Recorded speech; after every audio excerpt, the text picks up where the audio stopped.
पिछले 40 वर्षों से हमारा आश्रम जो 14 अप्रैल सन 1983 को परम पूज्य स्वामी स्वतंत्रानंद जी महाराज भवन सुकेत के द्वारा इसका उद्घाटन किया गया था। 3 बेसहारा बच्चों से हमने इसकी शुरुआत की थी और आज हमारे आश्रम में 100 बच्चे हैं जो अपना जीवन यापन कर रहे हैं। शिक्षा दीक्षा पालन पोषण सारा उनका देखरेख आश्रम ही कर रहा है। सर कहाँ के बच्चे आश्रम में? हमारे पास हिमाचल के हिमाचल के बच्चे हैं और 3 बच्चे जो हैं वो बाहर के राज्यों के भी हैं, जिसमें हिमाचल में जिला मंडी में सुंदर के मैक्सिमम बच्चे वहाँ पर हैं और बाकी बच्चे पूरे हिमाचल से अलग अलग जिलों से हैं। सर किस तरह के बच्चे वहाँ पे लिए जाते हैं आपके द्वारा? हमारे पास जो अनाथ बच्चे हैं, कोई जैसे सेमी ऑर्फन जिनकी किसी की माँ एक्सपायर हो गई है, बाप जिंदा है, या बाप एक्सपायर हो गया है, माँ जिंदा है, या कुछ हमारे पास 25 के करीब ऐसे बच्चे भी हैं जिनके दोनों ही माँ बाप जीवित नहीं हैं।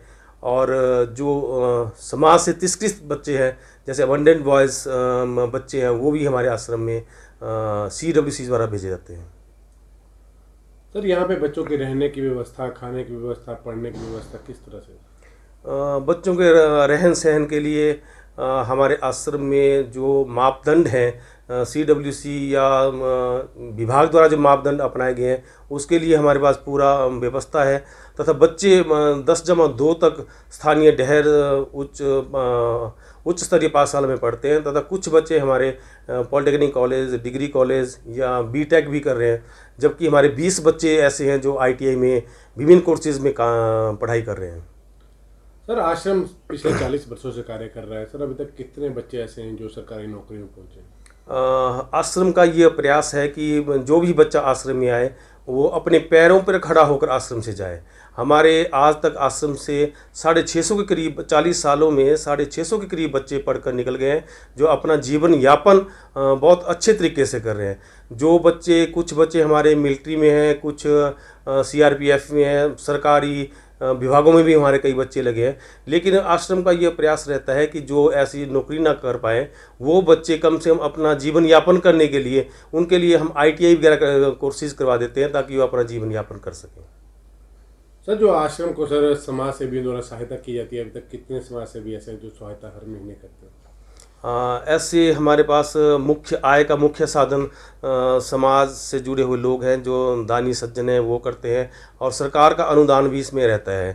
तो कुछ ऐसे हैं जो हर महीने देते हैं, कुछ ऐसे हैं जो साल में एक बार देते हैं, कुछ ऐसे हैं जो अपने हिसाब से 6 महीने में, ऐसे बहुत से लोग ऐसे जुड़े हैं जो रेगुलरली हमारे को अनुदान करते रहते हैं। सर हिमाचल प्रदेश के ही लोग समाज सेवा में हाथ मटाते हैं बाहरी राज्यों के या देश के बाहर? नहीं, बाहरी राज्यों से भी हमें सहायता लोगों की मिलती रहती है और जैसे फॉरेन कंट्रीज से भी हमें लोगों का भरपूर सहयोग इसमें मिलता रहता है। सर लगभग 100 के करीब आपके आश्रम में बच्चे हैं। सर लगभग कितना पैसा खर्च होता है सर मंथली? मंथली जैसे हमारे 100 बच्चे हैं और 25 का हमारा परमानेंट जो एम्प्लॉई हैं 25 हैं, 4 अंशकालीन हैं जो टीचर जो ट्यूशन पढ़ाने के लिए बच्चों को आते हैं। तो कुल मिला के हमारे पास 29 अध्यापक हैं और 100 बच्चे हैं। तो ऐसा खर्चा तो अनुमान लगाना मुश्किल है कि कितना खर्चा हो जाता है, क्योंकि इसके लिए तो पूरी डिटेल देखनी पड़ेगी। लेकिन ऐसा कि 1.5 करोड़ के करीब इस बार हमारा जो सालाना आय व्यय था वो 1.5 करोड़ के करीब था।